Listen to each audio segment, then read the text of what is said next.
ముక్కోటి ఏకాదశి చేస్తావా? అప్పుడు నేను ఎన్ని ఫలితాలు ఇవ్వాలి నీకు? 23 ఏకాదశుల ఫలితం ఇవ్వాలి. అథవా ఈ ఏకాదశితో కలిపి 24 ఏకాదశుల ఫలితం ఇవ్వాలి.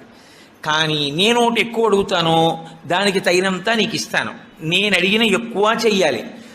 నువ్వు అడిగిన దానికన్నా కొన్ని కోటి రెట్లు ఇస్తా. 3 కోట్ల ఏకాదశుల ఫలితం ఇస్తా. కానీ మామూలు ఏకాదశుల కన్నా విరుద్ధంగా నువ్వు దీన్ని చెయ్యి.